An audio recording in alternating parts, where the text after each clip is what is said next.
Dari beberapa kasus yang pernah saya tangani, saya dampingi, itu memang pelecehan seksual dan ya tidak lain pelakunya juga adalah orang terdekat keluarga. Jangan hanya kita berbicara tentang untuk memberikan judge, memberikan hukum, tapi kita tidak menutup sumber masalah ini dari mana. Okay. Kita memperkecil aja setidaknya, nggak usahlah perfect kita bisa tutup. Memang susah memang kalau masalah kekerasan seksual terhadap anak, susah untuk pembuktian. Karena apa? Siapa yang melihat? Bagaimana bisa visum?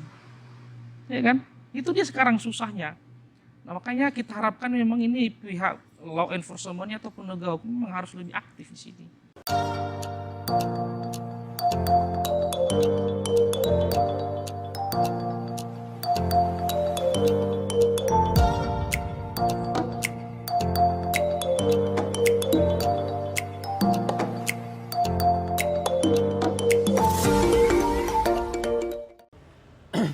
Ya, selamat malam pemirsa. Kembali lagi dalam acara kita One Man Show.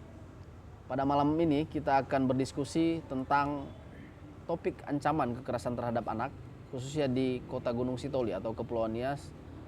Pada beberapa waktu lalu di Kecamatan Gunung Sitoli Utara terdapat 7 orang siswi sekolah dasar yang menjadi korban pencabulan oleh seorang gurunya sendiri. Nah, kasus-kasus ini mungkin ada 1-2 yang akan terungkap, tetapi banyak kasus-kasus kekerasan terhadap anak, apakah itu pencabulan, apakah itu juga kasus yang lain yang mengorbankan beberapa anak-anak yang sampai saat ini menjadi persoalan-persoalan baru di tengah-tengah masyarakat. Tentu kasus ini kemudian bisa bertambah lebih parah ketika para pelaku adalah merupakan salah seorang pedofil, ketika anak-anak yang menjadi korban di sekitaran baik sekolah maupun di lingkungan sosial itu sendiri. Malam ini kita akan mencoba membahas bersama beberapa narasumber saya bagaimana kemudian kasus-kasus kekerasan terhadap anak ataupun pedofil yang ada di Kepulauan Nias ini bisa teratasi dan apa yang harus dilakukan oleh sejumlah masyarakat ataupun stakeholder dalam memberantas dan mendukung perilaku penyimpangan seks terhadap anak ini bisa dituntaskan. Malam hari ini kita akan berdiskusi bersama narasumber saya. Yang pertama adalah di sini saya telah hadirkan salah seorang psikolog muda, yaitu Fenty Telombanua. Selamat malam. Selamat malam. Dan yang kedua juga saya ditemani oleh salah seorang praktisi hukum, yaitu Syukur Hulu. Selamat malam. Selamat malam. Dan yang terakhir adalah rekan saya, sahabat saya adalah Boni Jilibu, salah satu pemerhati sosial yang ada di Kota Gunung Sitoli ini. Ya, mungkin beberapa waktu yang lalu kita sempat mendengar ya, Kota Gunung Sitoli dihebohkan adanya siswi sekolah dasar yang menjadi korban kekerasan atau pencabulan oleh seorang guru. Dan ironisnya, pencabulan itu dilakukan oleh seorang oknum guru pada saat proses belajar mengajar di dalam ruangan. Dan tidak sedikit, korban ini ada 7 orang. Dari hasil pengakuan dan bahkan ini sudah melaporkan ke pihak kepolisian sendiri. Tentu ini kita prihatin ya, bahwa anak-anak ini adalah generasi penerus. Tentunya yang harus dibimbing dan diarahkan agar menjadi orang-orang yang lebih memiliki moral ke depannya nanti. Tapi mereka menjadi korban kekerasan di usia-usia dini. Mungkin dari psikolog dulu ini, saya minta pendapat. Sebenarnya kekerasan-kekerasan terhadap anak yang ada di Kepulauan Nias, Anda sudah pernah menangani kekerasan atau mendampingi kasus-kasus kekerasan terhadap anak ini?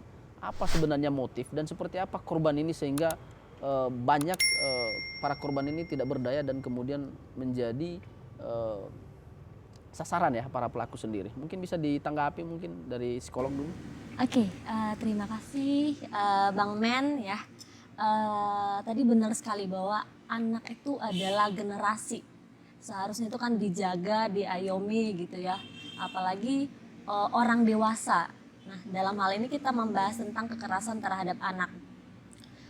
Dari beberapa kasus yang pernah saya tangani, saya dampingi, itu memang pelecehan seksual dan ya tidak lain pelakunya juga adalah orang terdekat keluarga.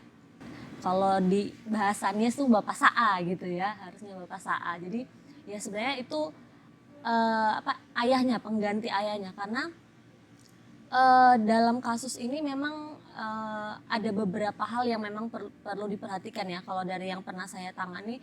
Pertama itu adanya usaha pelaku untuk mengiming-imingi. Nah, untuk mengiming-imingi berupa uang, jajanan, apalagi kalau dari kasus yang sebelumnya itu masih SMP ya, masih kecil, mungkin sekitar usia 12 atau 13 tahun. Dan karena diiming-imingi kayak gitu, dan kemudian itu juga orang terdekat, jadi ada rasa percaya. Jadi mungkin korban tidak percaya bahwa, maksudnya tidak ngeh maksudnya sebenarnya apa gitu.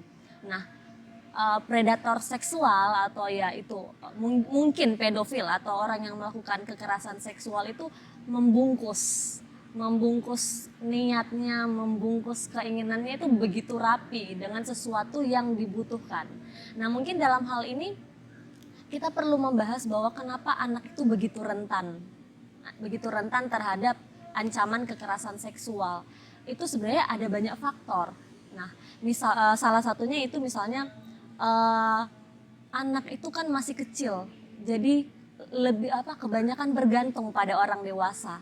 Nah, orang dewasa yang paham akan hal itu memanfaatkan. Nah, kalau dari case yang saya pernah dampingi, kebetulan tidak punya ibu. Jadi biasanya kan ibu adalah sumber afeksi yang saya lebih dekat dengan anak perempuan gitu ya. Ya, tapi bukan berarti ayah tidak memberi afeksi ya, itu perlu dipahami juga. Jadi anak ini hanya memiliki ayah dan diasuh oleh kakek nenek seperti itu, dan kedekatan dengan ayah pun kurang. Nah, hal itu mungkin dimanfaatkan oleh pelaku untuk memberikan perhatian. Jadi aku memberikan perhatian, aku juga memberikan materi. Jadi adanya kebutuhan akan materi seperti jajan seperti itu. Nah, orang dewasa yang tahu akan itu memanfaatkan. Nah, itu yang membuat anak begitu rentan. Kemudian faktor kedua adalah pengetahuan mereka tentang kekerasan seksual itu sangat minim. Nah, mungkin tadi sempat dibahas ya tentang pendidikan seksual. Nah, itu sangat minim sekali. Jadi mereka tidak tahu kalau apa yang mereka alami sekarang itu sesuatu yang sebenarnya membahayakan mereka. Dan mereka juga belum sadar akan hak-hak mereka. Jadi seharusnya aku punya hak nih untuk misalnya untuk menolak. Aku punya hak nih untuk misalnya melaporkan ke orang. Nah, kayak gitu. Jadi hal-hal begitu yang membuat anak begitu rentan. Tapi dari sisi itu tadi, kebanyakan yang menjadi korban ini adalah anak-anak yang cukup rentan terhadap kondisi keluarga. Apakah itu juga termasuk salah satu indikator bahwa dia tidak punya ibu, atau kemudian mungkin dia tidak punya ayah dan ibu, kemudian dia diasuh oleh orang lain? Apakah ini menjadi salah satu ciri-ciri atau orang-orang nanti yang akan menjadi korban daripada pelaku kekerasan itu? Biar kita juga bisa menjadikan salah satu bisa jadi. Tapi bukan berarti ketika dia punya ibu, dia punya ayah tidak bisa jadi korban juga. Tapi yang lebih saya tekankan bukan punya ayah atau ibunya, tapi kehangatan dalam keluarga. Jadi keharmonisan dalam keluarga, adanya kedekatan emosional. Karena biarpun misalnya dia nggak punya ayah, dia nggak punya ibu, tapi dia punya kehangatan emosional dengan misalnya pengganti ayah, misalnya ada paman atau keluarga kayak gitu. Dengan pengetahuan, maksudnya dibekali dengan pengasuhan yang baik ya, adanya kontrol, adanya afeksi, itu juga bisa mencegah seperti itu. Jadi bukan jaminan bahwa ketika dia bukan sebuah indikator bahwa kalau dia tidak punya ayah, dia tidak punya ibu, itu bisa jadi korban gitu. Tapi bisa jadi sasaran, bisa jadi sasaran. Nah, gitu. Nah, kalau dari sisi pelaku sendiri, dari sisi pendampingan selama ini atau pernah menangani kasus-kasus kekerasan terhadap anak ataupun pedofil sendiri? Pelakunya Belum. Lebih kebanyakan Korban. Nah, kalau dari sisi keilmuan lah, ini para pelaku ini sebenarnya apa yang bisa kita gambarkan, apa yang bisa kita dapatkan ketika kita mengidentifikasi bahwa ini ada sedikit yang harus kita curigai? Mungkin bisa disampaikan kira-kira. Oke, Bagaimana kita sebenarnya ya tidak ada karakteristik khusus secara fisik. Mungkin ini kalau ngelihat orang yang seperti ini nih pedofil nih, enggak, tidak ada karakteristik khusus. pekerjaan juga, atau mungkin misalnya face-nya kan biasanya kayak gitu, face-nya tidak ada sebenarnya. Karena mereka orang-orang pedofil, kalau kita langsung mengarah pada pedofil ya, itu sebenarnya mereka tahu bahwa mereka itu apa ya, punya perbedaan, dan mereka tahu, mereka juga paham sebenarnya tentang norma sosial, mereka sebenarnya paham, tapi dorongan dalam diri itu yang tidak bisa mereka tahan. Apakah itu disebut dengan memiliki satu kelainan atau penyakit? Iya, kalau dia punya dorongan yang begitu kuat, ya namanya kita juga punya dorongan ya, dan itu bisa menimbulkan stres.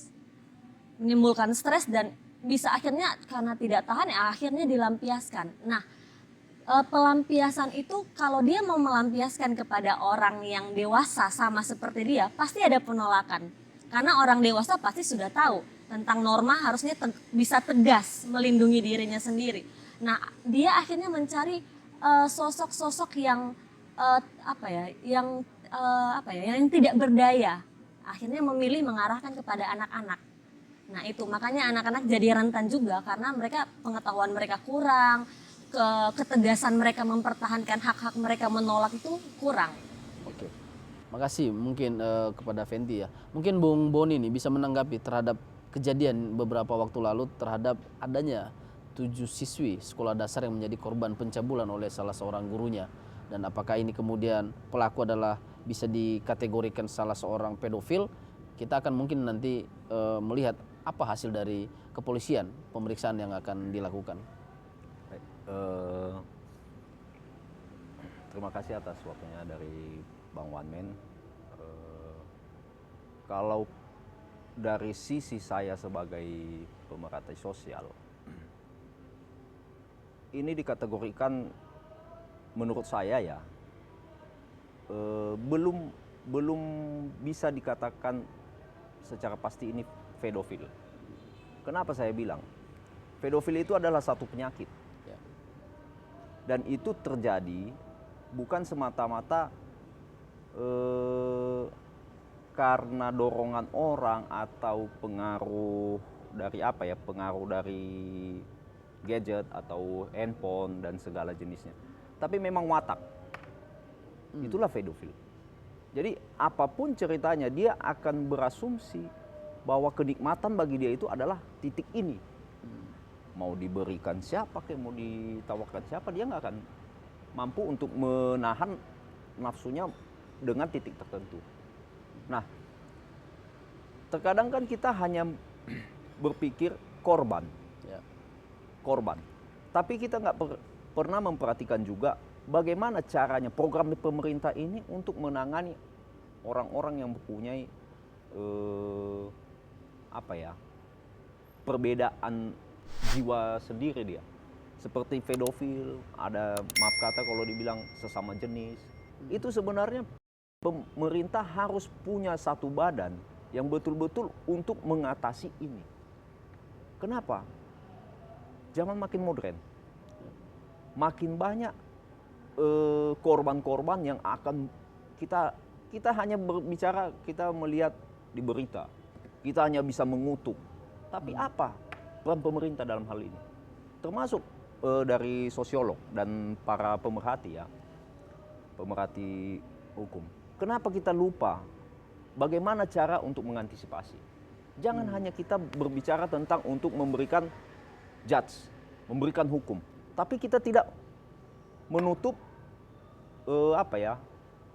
sumber masalah ini dari mana. Okay. Kita memperkecil aja setidaknya, nggak usahlah perfect kita bisa tutup, tapi memperkecil. Nah, kenapa? Belakangan saya lihat di dalam media sosial, di dalam pemberitaan, semua mengenai hal-hal seperti itu. Yeah.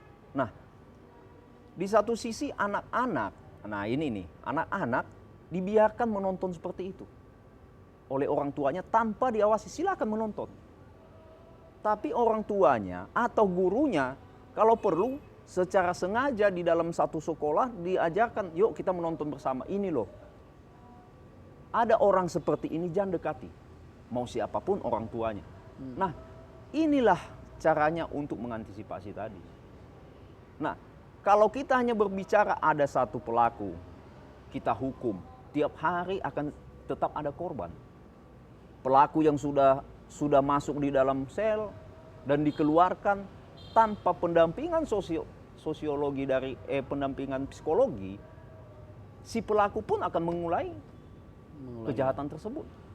Artinya Anda berpendapat bahwa semestinya dalam penanggulangan kasus ini bukan kita merujuk pada korban saja, tapi bagaimana membatasi perilaku-perilaku menyimpang oleh pelaku itu sendiri. Iya.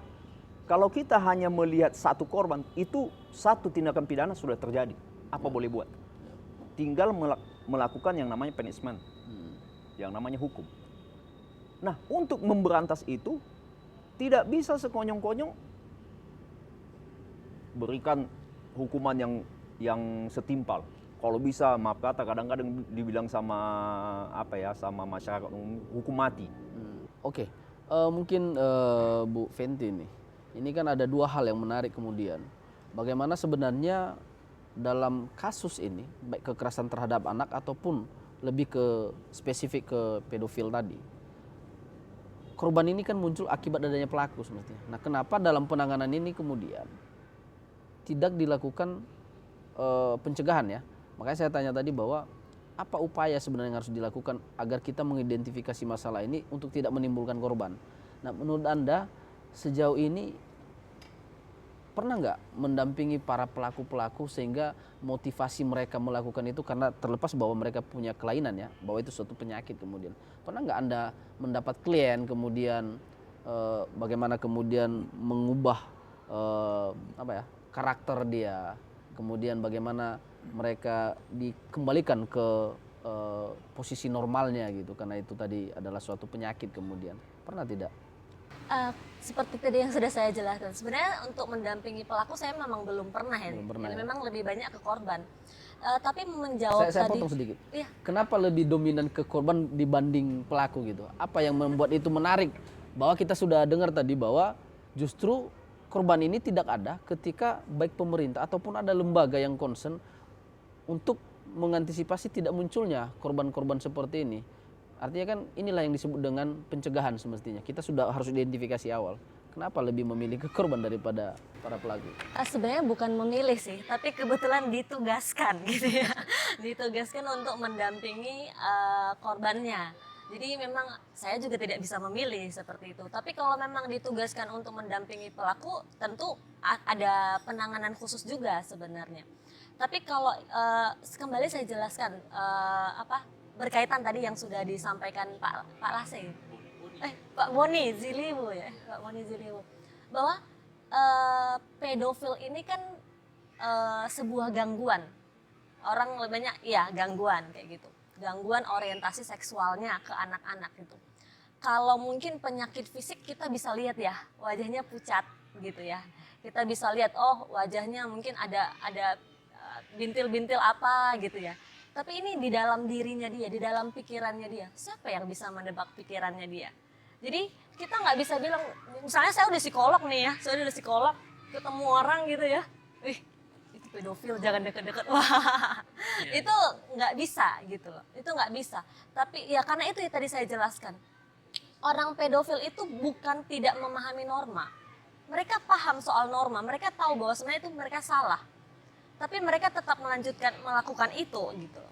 Nah, mereka itu berusaha membungkus perilaku mereka. Siapa sih yang tahu pengen busuk-busuknya diketahui gitu loh.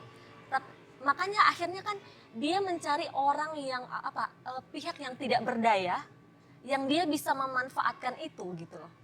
Berarti kan mereka sebenarnya cukup pintar juga gitu loh untuk menyembunyikan busuknya mereka. Berarti mereka ini memiliki kepribadian ganda ya kalau seperti itu ya? Oh tidak, kalau kepribadian ganda beda sih. Beda lagi. Beda. Tapi motifnya mereka itu tentunya orang merencanakan sesuatu, kalau tanpa perencanaan juga sesuatu yang mungkin ya siapa sih yang mau gagal gitu ya. Jadi dia berusaha mengiming-iming, jangan kasih tahu ya. Mungkin kalau guru nanti nilaimu kecil loh. Nah, ada hal-hal yang dia buat si anak itu bergantung kepada dia. Bergantung kepada dia sehingga dia punya kendali atas anak itu. Dan seperti tadi yang dijelaskan, ada lingkaran setan. Lingkaran setannya seperti apa? Ketika anak sudah menjadi korban, ada trauma. ada trauma di dalam dirinya, dan benar kalau tidak ditangani dengan baik dia akan menjadi pelaku lagi. Nah itu yang bisa kita sasar, jadi ada dua itu. Dan memang saya akui kalau penanganan terhadap pelaku itu memang kurang karena orang lebih berfokus kepada korban, seperti itu. Ya mungkin dari sisi hukum ya, mungkin dari Bang Hulu ini bisa menjelaskan pandangannya terhadap kasus ini tadi, bahwa ada korban, ada pelaku, kemudian sudah seperti apa yang mungkin Bang Hulu ini sudah lakukan terhadap kasus-kasus kekerasan terhadap anak selama ini? Baik, terima kasih ya Bung Men. Memang bicara masalah anak ini memang sangat menarik ini ya, terkait dengan kekerasan anak. Memang ada beberapa case yang memang saya tangani, khususnya ke pelaku. Biasanya kalau pengacara itu kan praktis itu kan lebih ke pelaku. Ya, memang belum juga dinyatakan ada kelainan memang, tapi lebih kepada kekerasan seksual. Tapi di beberapa case yang saya tangani ada 2 atau 3 ya terkait dengan itu, memang kadang-kadang pelaku ini tidak mengaku. Dalam proses persidangan juga memang susah sekali kita. Itu kan sudah hukum alam ya, penjahat pasti nggak akan Iya, mengaku dia soalnya akan kan. mengaku. Katanya ya sebatas saudara, namanya kan ada case yang saya tangani, memang mohon maaf saya tidak sebutkan apanya, memang antara siswa dengan guru. Dan saya tanya kemarin di situ, sekarang sudah dijatuhkan hukuman memang di atas 5 tahun memang, dan harus dipecat karena undang-undang SN. Dan saya tanya kemarin, Bapak memang benar nggak berbuat itu? Nggak ada Pak, nggak ada. Memang susah memang kalau masalah kekerasan seksual terhadap anak, susah untuk pembuktian. Karena apa? Siapa yang melihat? Bagaimana bisa visum? Ya kan? Itu dia sekarang susahnya. Nah, makanya kita harapkan memang ini pihak law enforcement atau penegak hukum memang harus lebih aktif di sini. Ya, dan terus ada intimidasi yang bersangkutan pelakunya. Saya tanya ke anak kemarin, berapa kali ya setiap kami masuk ke ruangan beliau, kami ya mohon maaf ya dipegang segala macam. Terus apa yang disampaikan beliau? Saya bilang, kalau kamu beritahu nilaimu selesai. Di situ ini sekarang memang intimidasi, memang ini susah dalam proses pembuktian Bung Men, memang susah kita. Dan tentunya kan memang peran psikolog juga memang harus hadir di situ. Ya, saya harap memang PKPA tidak hanya sebatas setelah putus selesai. Ini psikolog juga setelah putus inkrah van gewisda atau putusan berkekuatan hukum tetap selesai di situ aja. Ini juga yang harus memang benar-benar PKPA hadir dan psikolog hadir untuk itu. Jangan biarkan anak setelah putus ya sudah selesai begitu saja. Benar. Kan. Bagaimana dampak terhadap masyarakat? Ini yang harus sebenarnya. Dampak sosialnya terhadap masyarakat. Tentu kan ini kan menjadi sesuatu hal yang membuat mereka bisa jadi ada rasa mungkin kurang percaya diri di tengah-tengah masyarakat. Ya, ini juga kita dampaknya itu. Seharusnya hadir ini psikolog PKPA. Mohon maaf, kadang-kadang kita di proses persidangan PKPA hadir, psikolognya mana? Memang dari Bapas juga hadir, dari Bapas itu hadir, Badan Pembimbing Masyarakat untuk Anak ada hadir. Tapi seharusnya psikolog juga untuk menguatkan si korban juga harus hadir sebenarnya. Dan selama ini dalam penegakan hukum atau proses beracara di persidangan itu kadang-kadang tidak dalam proses persidangan kadang-kadang, bukan hanya kadang-kadang, memang tidak pernah dihadirkan psikolognya. Padahal itu suatu kewajiban. Seharusnya kalaupun ada PKPA itu boleh, silakan, itu haknya PKPA hadir. Tapi psikolog hadir juga apa tujuannya? Untuk menguatkan si korban, untuk ya secara terang benderang menyampaikan, dan ada rasa percaya diri bahwa saya ini masih masih ada manfaatnya di tengah-tengah masyarakat. Sebagai pakar hukum, apakah menurut Anda itu kemudian sudah ada pelanggaran terhadap proses sebuah persidangan atau beracara ketika salah satu unsur terhadap kasus yang anak yang semestinya harus ada dihadirkan psikolog dan itu tidak terjadi? Apakah itu menjadi salah satu ukuran juga bahwa proses itu sebenarnya tidak berjalan dengan normal gitu? Iya, saya rasa sih kalau terkait dengan pelanggaran mungkin saya tidak terlalu masuk ke sana. Tetapi seharusnya memang supaya lebih transparan, ya supaya juga lebih ada azas keterbukaan, hadirkan psikolognya. Bapas hadir memang benar. Bapas hadir, PKPA juga hadir. Tetapi kan terkait dengan pendampingan PKP kan ada anggaran juga itu. Kenapa tidak dianggarkan untuk psikolog untuk hadir? Ya kan? Jadi ini memang selama ini, mohon maaf, selama saya proses persidangan memang ada 2-3 saya tangani kasus case terkait dengan masalah pelecehan. Memang jujur kadang-kadang memang si anak malu ini. Walaupun sistemnya tertutup untuk umum. Artinya sebatas ini ada beberapa kasus anak, dia lebih kepada yang penting pelaku divonis, diberikan hukuman, setelah itu selesai. Ya udah, selesai. Tanpa harus melihat Tanpa bahwa harus korban bagaimana ada. ini, bagaimana nasib korban ke depan. Seharusnya seperti itu harapan kita. Ya, bagaimana PKP hadir juga setelah itu, jangan setelah putus hukuman 6 tahun, anak udah selesai. Tapi bagaimana dampak? Seharusnya juga jujur dalam Undang-Undang Perlindungan Anak itu, bahwa tidak hanya pada pertanggungjawaban pidana si pelaku, ada juga ganti kerugian terhadap anak. Ini yang harus memang ini kita buka sebenarnya. Nah itu apa kira-kira? Ganti Seperti kerugian, misalnya secara finansial silakan ganti kerugian anak. itu pernah dilakukan, pernah ada selama case di... Selama case yang saya tangani, mohon maaf saya tidak pernah mendengar itu ada ganti kerugian. Makanya saya bilang tadi seharusnya pihak-pihak terkait hadir untuk itu. Ya, walaupun sebenarnya bukan soal masalah finansialnya, tapi bagaimana juga memberikan sesuatu harapan terhadap si anak ini. Jujur selama saya jadi praktisi hukum atau jadi lawyer, tentu saya tidak pernah ada sesuatu case, mohon maaf ya mungkin saya tidak tahu, tapi selama saya jadi lawyer, saya tidak ada melihat ketika sudah inkrah, putusan berkekuatan hukum tetap, saya tidak pernah melihat ada sesuatu gugatan ganti kerugian terhadap korban. Padahal sudah diatur loh sebelahnya itu. Sudah diatur dalam Undang-Undang Perlindungan Anak. Bahwa itu bukan hanya pertanggungjawaban pidana, tetapi juga adalah bagaimana ganti kerugian terhadap si anak. Nah seharusnya ini harapan saya bahwa perlu ada sosialisasi terhadap terhadap korban terkait dengan itu. Nah dari sisi penanganan hukum sendiri, yang pernah Anda ketahui dan pernah mungkin ditangani, kasus-kasus terhadap kekerasan anak ataupun yang merujuk lebih kepada pedofil sendiri, ancaman hukuman yang pernah diterapkan itu seperti apa yang ada di... Saya pernah itu sekitar ada 11 tahun. 11 tahun. Karena kan minimal hukuman kan 5 tahun. Jadi 11 tahun. Nah Pak, apakah ini kemudian tidak menjadi efek jera ketika kasus-kasus seperti ini? Disinilah sebenarnya memang kalau masalah efek jera saya rasa memang bisa dijadikan sebagai efek jera. Tapi saya rasa itu tidak hanya sebatas itu. Kenapa kan? Karena sistem pemidanaan kita ini kan masih ada pembebasan bersyarat, ada remisi dan segala macam. Paling berapa tahun, apalagi sekarang kan asimilasi itu ada. Ya kan begitu. Nah, tentunya kan paling berapa tahun dijalani. Setelah itu selesai. Saya lebih fokus kepada si korbannya. Memang saya kebanyakan adalah mendampingi pelaku.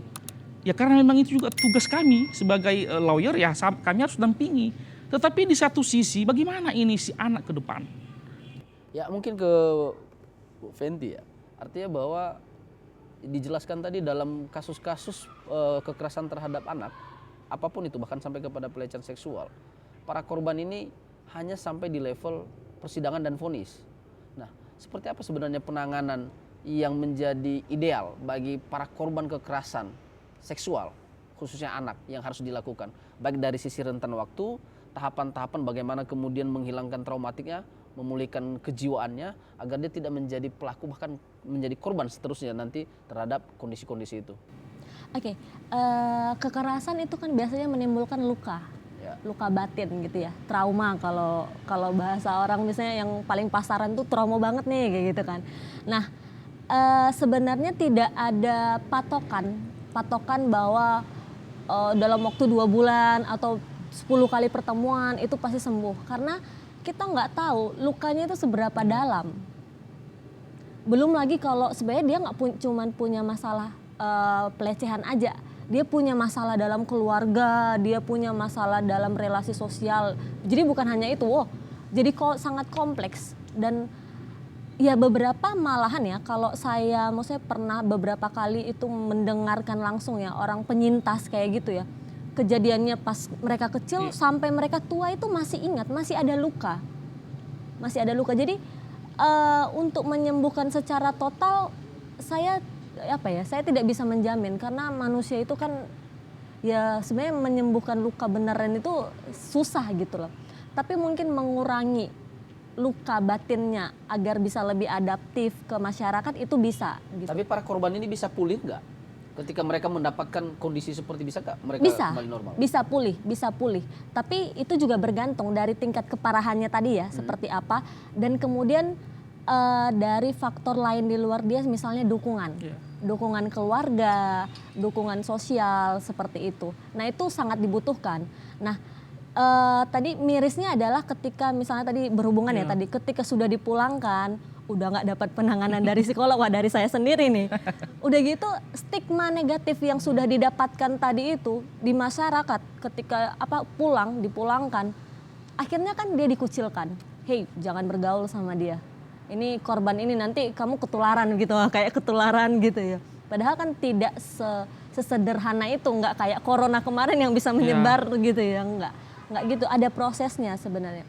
Nah stigma negatif yang sudah didapatkan, yang dia sebenarnya sudah terluka gitu, dapatkan stigma dari luar, akhirnya mengurung diri, dan ya kebanyakan ya bisa jadi ke stres, cemas, depresi, dan mungkin saja bisa bunuh diri bisa saja terjadi seperti itu. Ya sejauh ini siapa sebenarnya yang bertanggung jawab terhadap mereka ini, para korban-korban ini? Bahwa sudah disampaikan tadi bahwa semestinya ada kelembagaan, ada peran pemerintah dalam memulihkan kemudian psikologi para korban-korban ini, dan itu bukan dalam waktu rentan 1-2 bulan. Nah ini bagaimana kemudian, mungkin dari psikolog apa yang harus dilakukan terhadap kondisi ini? Kalau saya lihat ini lebih ke kerjasama sih, karena cuman mengandalkan satu lembaga itu akan susah gitu loh.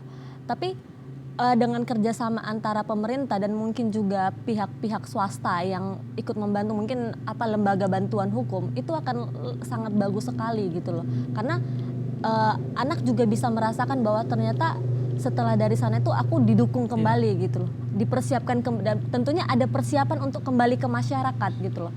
Yang sering kali terjadi adalah tanpa persiapan udah langsung disuruh pulang seperti itu, langsung udah ada pemulangan seperti itu.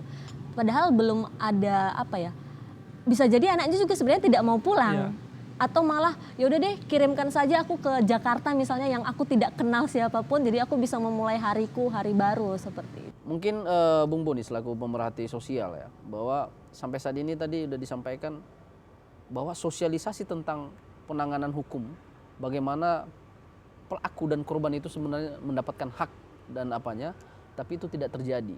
Apa yang semestinya harus dilakukan ini, dan siapa yang bertanggung jawab? Mungkin bisa ditanggapi nih Bung Boni terhadap kondisi seperti ini.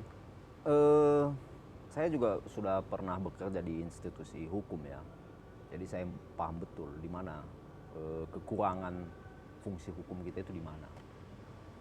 Jadi terkadang kita itu hanya berpikir masalah korban pelaku, pelaku masukin bui, korban diberikan wejangan.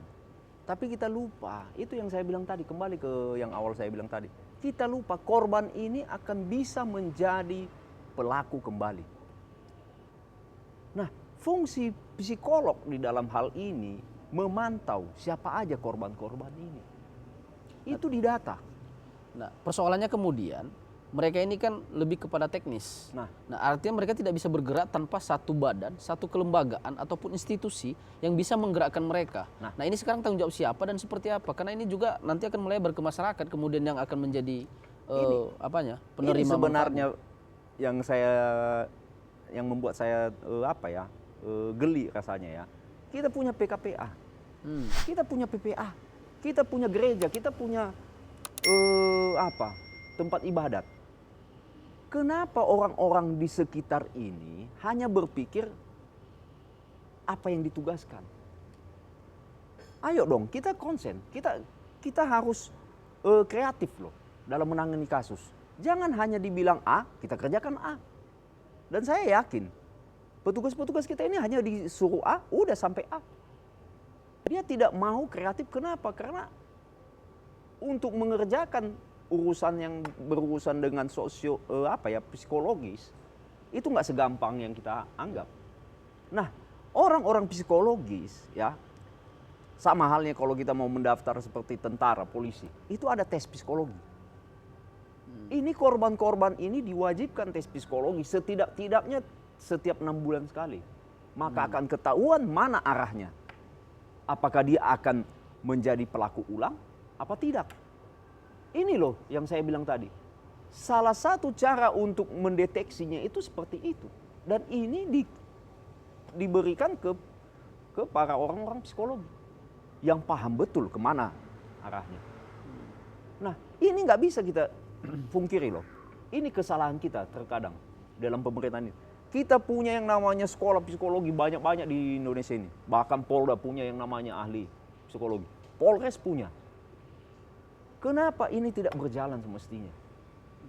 Orang-orang yang korban ini wajib dipantau. Bisa jadi si laki-laki ini tadi pun, si AZ ini, inisial AZ ini bahkan mungkin dia korban sebelumnya. Apakah dia korban pencaluk bulan sama jenis? Apa bagaimana dia membalaskan dendamnya dengan demikian? Ini yang harus diantisipasi. Ketika kita hanya berbicara tentang hukum, yakinlah pertarungan hukum dengan kejahatan itu nggak bakalan beres. Apa yang harus dilakukan terhadap kekosongan ini, baik terhadap korban maupun terhadap pelaku yang semestinya dari tanggapan Anda tadi semestinya ini harus ada pendampingan yang secara terus-menerus. Betul. Sampai memastikan bahwa korban dan pelaku itu benar-benar sudah pulih gitu. Mungkin kalau dia pulih selama setahun, dia bertobat setahun, 2 tahun, bisa saja. Tapi sudah barang kewajiban itu pemerintah wajib mengecek ini orang setiap minimal 6 bulan sekali atau setahun sekali. Karena psikologi bisa berubah sehari. Pola pikir psikologi kita bisa berubah 1 hari. Bahkan dalam jam pun bisa berubah. Dengan apa? Dengan emosi. Nah, apalagi dihubungkan dengan yang namanya handphone dengan segala fasilitas Android, internet, buka situs dengan segala jenis situs yang aneh-aneh, itu akan membangkitkan. Itu akan bisa mengkilas balik kepada dia. Nah, kalau tim PPA, contoh PPA ini diberi tanggung jawab untuk mengawasi orang seperti itu. Kalau dia tetap mengecek psikologis manusia ini, akan kelihatan apakah dia akan kembali mengulangi kejahatan yang sama. Nah, ketika dia mengulangi kejahatan yang sama, mungkin kita nggak akan tahu. Tapi ahli psikologi bisa menilai orang yang sudah melakukan kejahatan yang baru tanpa diketahui orang lain. Itu ilmu psikologi. Saya tahu persis.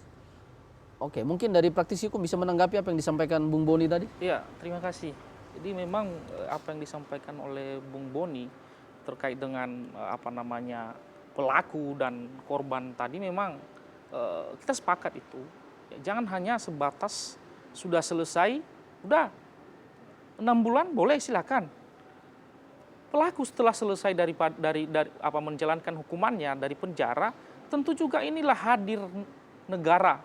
Pemerintah harus hadir sebenarnya di sini. Ada aturan nggak yang membuat itu dari sisi? Nah, disitulah dia regulasi memang, atau disitulah apapun. kelemahan kita memang sampai saat ini tidak ada regulasi terkait dengan itu. Nah, saran Anda sebagai salah seorang praktisi hukum, Ya. apa yang harus dilakukan terhadap bahwa ada solusi tadi yang Ya. disampaikan? Apa yang mesti dilakukan? Ya, saran saya sebagai praktisi hukum ya kita harapkan bahwa pemerintah harus hadir buat regulasi. Ini kan ada RUU rancangan undang-undang ini. Masukkan di dalam bahwa setelah pelaku menjalani hukuman harus ada namanya sesuatu lembaga yang bekerja untuk memastikan bahwa si pelaku ini sudah selesai gitu loh. Nah, ini memang kelemahan kita sampai saat ini, Bung Yang Men. bisa mengusulkan itu siapa?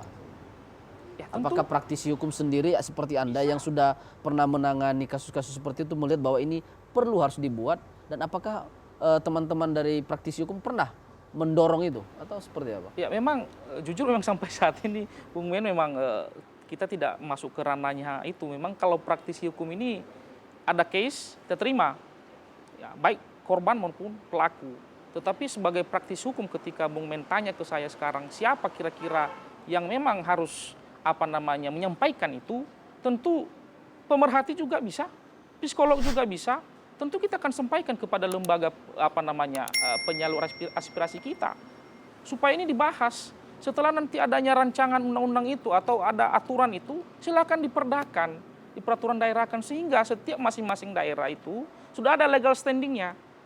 Setelah selesai pelaku menjalani hukuman, wajib pelaku juga harus tetap di bawah naungan, misalnya psikolog atau misalnya PKPA. Tidak serta-merta setelah selesai menjalani hukuman, sudah bebas begitu saja. Ini juga bisa menyebabkan bahwa ini akan terulang kembali.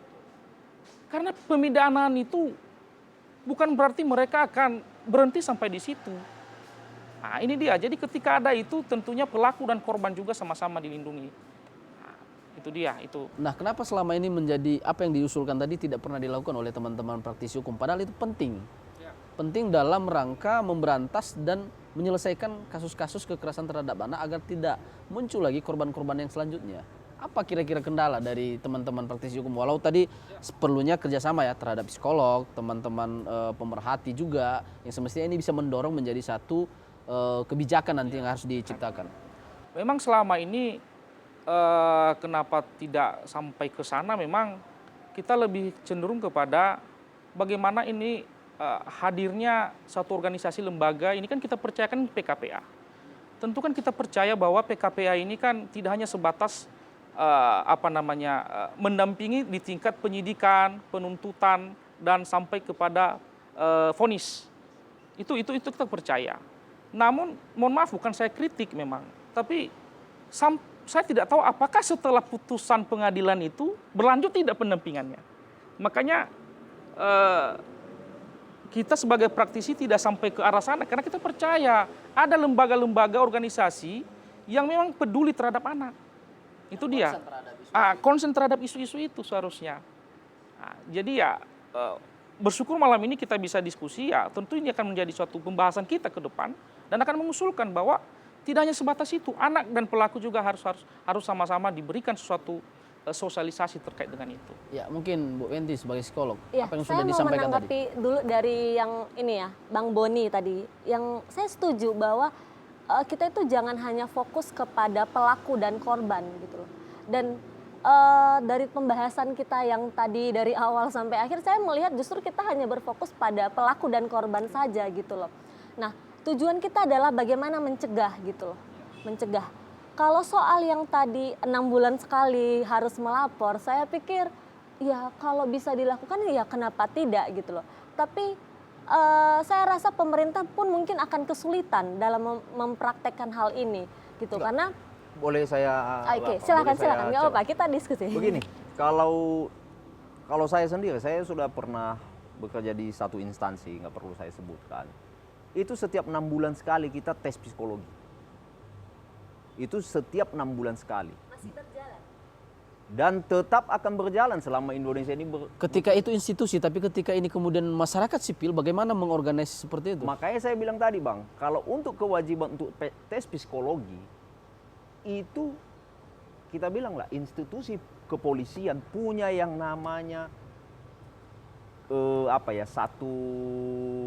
satu unit untuk mengetes tetap psikologis anggotanya. Baik itu mulai dari penggunaan senjata, kepemilikan senjata. Nah, ini yang saya bilang tadi, kenapa unit PPA tidak mengambil contoh nih, PPA, Perlindungan Perempuan Anak. Dia hanya bisa melindungi, apa iya sekali 24 jam dia tetap menjaga anak dan ibu-ibu seluruh Indonesia? Kan enggak. Nah, cara melindungi mereka itu tadi, ya itu tadi. Dia mengantisipasi, jangan sampai musuh ini sudah datang ke dia. Kan gitu, dia mempunyai benteng dengan apa? Dengan cara orang-orang ini dia tuntut untuk tetap tes psikologi. Kenapa? Dengan tes psikologi akan terbaca bahwa si pelaku ini akan mengulangi.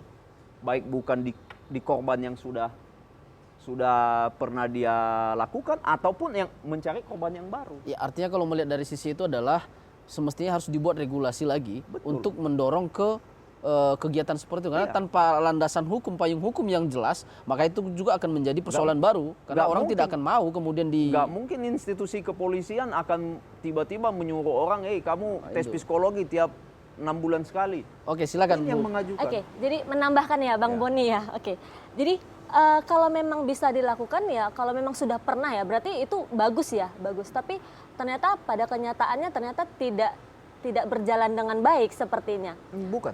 Itu hanya salah satu contoh Iya, mungkin yang di institusi. Di institusi. Oke, selanjutnya adalah yang tadi fokus kepada pelaku dan korban tadi ya. Jadi hanya ada istilahnya dua pihak gitu loh. Nah, kalau saya melihatnya bahwa kita kan udah tahu pelaku yang sama itu bisa menciptakan korban yang baru. Nah, kalau mungkin karena kekerasan seksual yang biasa ya, cuman karena mungkin emosi atau dorongan biasa, mungkin ya buih dimasukkan ke buih bisa menghasilkan efek jera gitu loh. Tapi akan berbeda halnya kepada pedofil. Karena ini dorongan dari dalam, kebutuhan fisik itu kebutuhan primer loh yang utama gitu. Kalau udah dorongan dari dalam, ya dia mau nahan-nahan, ngepet sebegitu itu pasti kan akan muncul lagi 10 tahun lagi, 15 tahun lagi gitu loh. Tapi tetap ada korban baru, bukan begitu? Nah itu sebenarnya yang kita mau sasar. Mungkin kalau mau mengubah dia mungkin susah, mungkin harus dikebiri kali ya, dikebiri biar menurunkan dorongannya dia gitu loh. Tapi mengubah satu pihak aja, satu pelaku aja, itu sebenarnya nggak cukup. Karena ternyata kita tahu ini udah berpola dari kakek nenek, dari kakek moyang kita tuh sudah ada sebenarnya kekerasan seksual gitu. Tapi kenapa bisa berulang? Ada hal yang kita tidak fokus. Kita hanya fokus pelaku korban. Kita lupa pada masyarakat yang luas sebenarnya. Itu sebenarnya yang kita mau sasar gitu loh. Saya melihat bahwa promosi atau tindakan preventif ke masyarakat tuh masih kurang gitu. Saya ingat betul tahun lalu itu saya menjadi narasumber untuk sebuah rencana untuk membentuk semua, kalau saya tidak salah ya istilahnya itu desa ramah anak, kalau saya tidak salah istilahnya. Saya juga membawakan materi tentang perlindungan anak gitu loh. Tapi ternyata beberapa bulan kemudian, saya memberikan materi waktu itu. Tapi beberapa bulan kemudian melalui PKPA ternyata saya mendapatkan kasus kebetulan dari desa justru yang mengundang saya itu. Berarti sebenarnya ini program desa ya, program desa berarti sebenarnya kan dari pemerintah. Berarti sebenarnya ada anggaran dari pemerintah gitu loh. Jadi istilahnya jangan hanya main pada pelaku dan korban saja. Ini masyarakat yang lebih luas, ini yang lebih istilahnya lebih sebenarnya yang harusnya kita sasar gitu loh, biar tidak hanya fokus pada pelakunya, tapi ini yang lebih gimana ya bilangnya, ini makanan yang Caranya kemudian melakukan itu seperti apa? promosi, itu campaign, bisa kampanye, campaign kayak gitu ya, atau ya itu tadi salah satunya contoh yang saya sampaikan tuh desa ramah anak itu. Berarti ini kan sebenarnya kan dari program desa berarti bagian dari pemerintah juga ya, berarti harusnya itu yang bisa dikuatkan gitu loh. Jangan hanya yang cuman satu pelaku tadi ya, memang dia bisa menjadi korban tadi bisa menjadi pelaku juga, jadi tambah satu lagi. Ada kemungkinan. Iya, tapi ini yang banyaknya itu loh, itu yang kita lupa gitu loh. Jadi itu yang menurut saya sebenarnya peluangnya harusnya di sana gitu loh. Nah mungkin lembaga-lembaga bantuan hukum ataupun mungkin ya komunitas ya psikolog seperti saya juga harusnya menyasar seperti itu nanti. Oke, ini menarik. Artinya bahwa kita sudah mulai menemukan bahwa banyak hal yang terjadi terhadap kasus-kasus kekerasan terhadap anak, khususnya terhadap kekerasan seksual, yang semestinya harus diisi oleh kita-kita ini, termasuk pemerintah, teman-teman psikolog, dan mungkin juga praktisi hukum ya, dan pemerhati. Mungkin kesimpulan terakhir terhadap kasus atau topik yang kita diskusikan malam ini, apa yang bisa disarankan? Mungkin dari psikolog dulu. Oke, kalau saya sih, tidak hanya dalam kaitan dalam kasus kekerasan gitu. Biasanya dalam penanganan psikologis itu biasanya sih saya tidak hanya soal korban atau kliennya itu saja gitu loh. Tapi seperti yang tadi saya sudah jelaskan, saya tidak hanya mau berfokus pada si pelaku ataupun korban. Tapi ada pihak lain yang sebenarnya cakupannya lebih luas yang sebenarnya kita juga bisa berdayakan. Karena nyatanya kita mau misalnya mengkebiri satu pun sebenarnya ada banyak lagi sebenarnya yang kita abaikan gitu loh. Jadi jangan hanya satu atau dua orang, sebenarnya yang ribuan ini kita abaikan. Jadi ya kerjasama antar berbagai pihak, sebenarnya sudah ada program-program dari pemerintah, tapi tinggal eksekusinya mungkin yang perlu ditingkatkan lebih lanjut. Oke, mungkin dari sisi praktisi. Baik, harapan saya begini ya, antara organisasi yang peduli terhadap anak, psikolog, pemerhati, praktisi hukum juga harus bisa duduk bersama untuk membahas terkait dengan ini. Kedua, perlu ada preventif sebelum terjadinya tindak pidana. Harus ada preventif. Ya, misalnya sosialisasi terhadap masyarakat, baik bukan hanya kepada pelaku, kepada korban, tentu juga kepada masyarakat. Ya, hadirkan psikolog untuk memberikan sosialisasi kepada masyarakat. Sehingga ini ya, ini akan meminimalisir terjadinya itu. Karena apa? Ketika sudah masuk dalam proses pidana itu kan lebih kepada represif, kepada penindakan, tidak kepada preventif lagi. Harapan kita bahwa tidak masuk ke ranah sana, lebih kepada pencegahan-pencegahan sehingga tidak ada lagi korban-korban ini. Jadi itu harapan saya, pemerintah juga seharusnya saya harap supaya ikut terlibat di dalam proses penanganan terkhusus pada kasus-kasus pedofil seperti ini. Oke, terima kasih. Mungkin terakhir Bung Boni nih. Ya, kalau saran dari saya begini, kasus-kasus aneh yang menyerupai seperti itu tidak hanya pedofil, bahkan banyak sama jenis dan segala jenis. Tapi yang paling utama adalah pemerhati dan sosiolog, sosial kemasyarakatan itu memberikan pemahaman kepada anak-anak yang mulai sekolah bahwa ya kalau bisa pemerintah pun berperan aktif. Jangan merasa tabu lagi mengenai menceritakan masalah hal-hal seperti itu kepada anak. Ceritakan bahwa begitu kamu disentuh oleh seseorang yang bukan ranahnya, jangan biarkan. Itu tantangannya juga di masyarakat. Kenapa masyarakat kita agak tabu memberikan masukan itu kepada anaknya? Oh, saya kan orang tuanya. Nah, inilah pemerintah harus berperan aktif untuk menjelaskan itu kepada anak didik. Nah, ini yang harus diantisipasi. Ya, saran saya pemerintah harus lebih kreatif. Oke, terima kasih teman-teman narasumber atas diskusi kita malam ini. Semoga ini bisa menjadi sebuah pencerahan dan edukasi bagi masyarakat banyak khususnya di Kepulauan Nias. Ya, pemirsa, demikian diskusi kita malam ini. Begitu banyak yang menjadi sebuah kesimpulan bahwa ternyata kasus kekerasan seksual terhadap anak bahkan sampai ke level pedofil ini menjadi persoalan kita bersama. Dan banyak hal yang kita temukan di sisi lain bahwa minimnya sumber daya psikologi yang terdapat di pulau ini membuat para pelaku dan korban ini juga tidak tertangani sama sekali. Dan peran pemerintah bahkan lembaga-lembaga yang konsen terhadap anak yang sampai saat ini keberadaan mereka juga masih dipertanyakan secara umum bahwa mereka ada. Tetapi bagaimana kemudian mengantisipasi? Tadi disampaikan bagaimana para korban dan pelaku ini setelah adanya ketetapan hukum baik vonis tetapi mereka kemudian terabaikan. Dan mungkin mereka juga akan menjadi korban dan pelaku baru terhadap kasus-kasus yang sama. Nah, ini menjadi salah satu perhatian kita. Semoga regulasi bagaimana penanganan untuk menjaga dan bahkan pemeriksaan psikologi mereka terhadap pasca ketetapan hukum yang dilakukan oleh pihak penegak hukum ini bisa berkelanjutan. Nah, tentu dibutuhkan satu kerjasama dan mengisi antara pemerintah maupun para lembaga-lembaga lainnya. Tentu dalam diskusi kita kali ini kami berharap kita tetap bersinergi baik seluruh stakeholder agar generasi muda, generasi penerus di Nias ini menjadi generasi yang lebih baik ke depan. Terima kasih buat semua penonton kami yang ada di rumah maupun yang ada di sini terhadap diskusi kita malam ini yang sudah menyaksikan program kami. Saya pamit undur diri dan tetap ikuti kami dalam program One Man Show tetap di channel Orahu Nias. Ya Ahomu.